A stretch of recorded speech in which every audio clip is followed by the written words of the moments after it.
Halo, Assalamualaikum warahmatullahi wabarakatuh. Anak-anak hebat, gimana kabarnya semuanya sehat ya nak? Tetap jaga kesehatan di masa pandemi ini ya. Hari ini kita akan belajar lagi tematik, tema 4F, subtema 1 tentang cita-citaku. Nah, adakah di antara kalian yang memiliki cita-cita sebagai penyair? Haha, kalau kalian bercita-cita menjadi penyair, kita harus belajar tentang puisi. Apakah puisi itu? Jadi puisi itu adalah karya sastra hasil ungkapan penyair yang berupa pilihan kata yang tersusun secara cermat sehingga memiliki irama, mantra, dan makna khusus. Nah, puisi itu ada bagian-bagiannya, ada unsur-unsurnya. Nah, kita akan belajar tentang unsur-unsur, macam puisi, serta bagian-bagian puisi. Yang pertama, kita akan belajar tentang unsur-unsur puisi. Unsur-unsur puisi adalah segala sesuatu yang membentuk puisi itu sendiri. Unsur puisi dibagi menjadi dua struktur. Ada struktur fisik dan struktur batin. Apakah struktur fisik? Struktur fisik itu adalah struktur yang nampak, yang bisa kita lihat langsung dari puisinya. Kalau struktur batin, itu biasanya kita harus mempelajarinya terlebih dahulu, membacanya sampai akhir dulu. Struktur fisik dibagi menjadi beberapa bagian juga. Ada perwajahan puisi atau tipografi. Maksudnya, misalkan dari berapa bait, baris, dan lain sebagainya. Yang kedua ada imaji atau khayalan. Ketiga kata konkret. Keempat gaya bahasa, yaitu kata-kata yang mengandung makna konotasi serta rima atau irama. Nah, struktur batin dibagi menjadi tiga. Ada tema, rasa, dan amanat. Itu semua adalah pesan-pesan khusus yang ada dalam sebuah puisi yang harus kita baca dulu. Nah, selanjutnya kita akan belajar tentang macam-macam puisi. Puisi dibagi menjadi dua macam, ya. Ada puisi lama dan ada puisi baru. Apakah puisi lama itu? Puisi lama itu adalah puisi yang masih terikat oleh aturan-aturan. Aturannya berupa apa saja? Contohnya jumlah kata dalam satu baris, jumlah barisnya, persajakan atau rimanya, banyak suku kata, irama, dan lain sebagainya. Dan puisi baru adalah puisi yang tidak terikat alias bebas, ya, tidak terikat oleh aturan apapun. Contoh dari puisi lama itu ada pantun dan syair. Kalian sudah belajar tentang pantun ya. Contoh puisi baru itu ada balada dan himne. Balada itu adalah puisi yang berisi kisah, sedangkan himne berisi pujaan. Selanjutnya kita akan belajar tentang bagian-bagian puisi. Jadi puisi itu terbagi menjadi dua bagian, ya. Nah, di sini ada puisi yang terdiri dari 4 baris, ya, dan 1 bait. Nah, yang bawah itu dihiraukan saja. Jadi puisi itu terdiri dari 2 bagian, ada baris puisi dan bait puisi. Yang dimaksud baris adalah sekumpulan kata yang membentuk sebuah baris. Nah, seperti ini. Nah, kan ada 4 baris. Sedangkan bait adalah sekumpulan baris puisi. Biasanya ditandai dengan spasi yang lebih antara baris yang satu dengan baris yang lain, berarti itu sudah berbeda baitnya.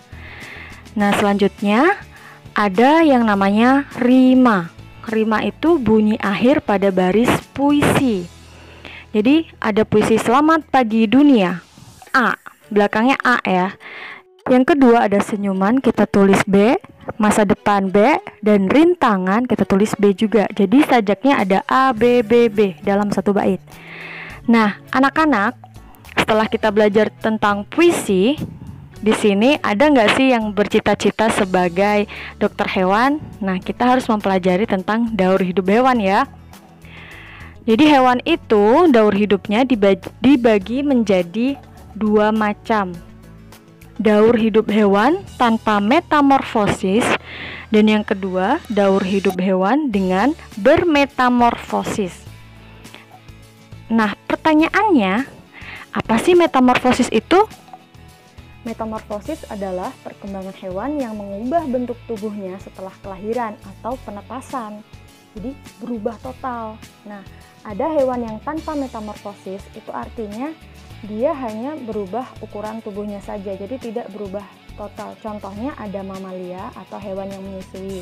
Contohnya kayak kucing, dia kan berubah dari kucing yang kecil jadi kucing yang gede. Ada reptil. Reptil itu dari telur biasanya ya, telur terus jadi ular, buaya, dan lain sebagainya.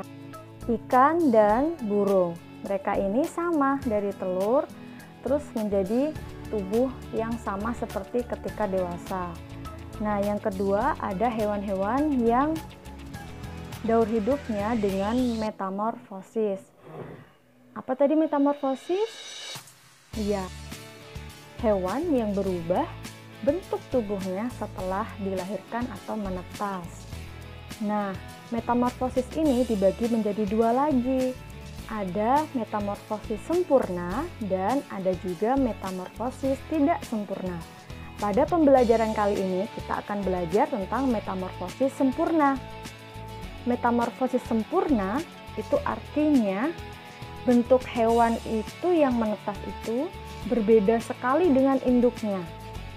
Ya, jadi sangat berbeda.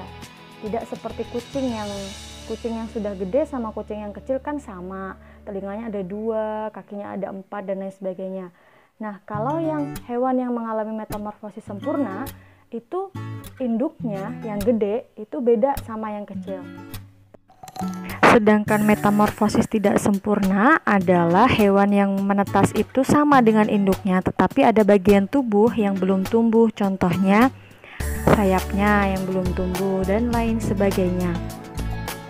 Nah, kita akan belajar tentang metamorfosis sempurna dulu ya. Jadi lupakan dulu yang tidak sempurna.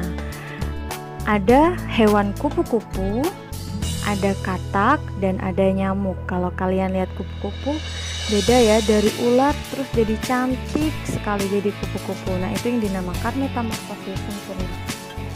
Nah, yang pertama kita akan kupas tuntas tentang kupu-kupu. Jadi kupu-kupu itu berasal dari telur ya, dari telur yang di daun gitu, kemudian berubah menjadi ulat kecil, terus menjadi kepompong. Selanjutnya dia akan berubah lagi menjadi kupu-kupu. Yang kedua ada katak. Sama, jadi katak dari telur, terus dia jadi kecebong yang diselokan gitu biasanya ya, yang di sungai-sungai. Terus jadi katak berekor, jadi katak dewasa selanjutnya. Ini sama ya, dari induk sama yang kecil itu beda, dari kecebong jadi katak gitu loh. Nah, yang ketiga ada nyamuk.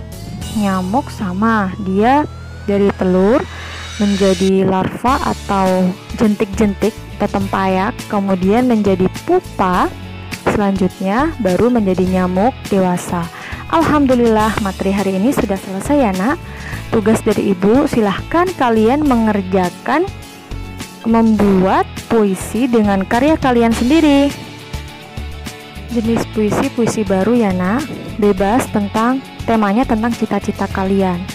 Nah, yang kedua silahkan kerjakan buku pendalamannya, halaman 15-16 tentang TPS.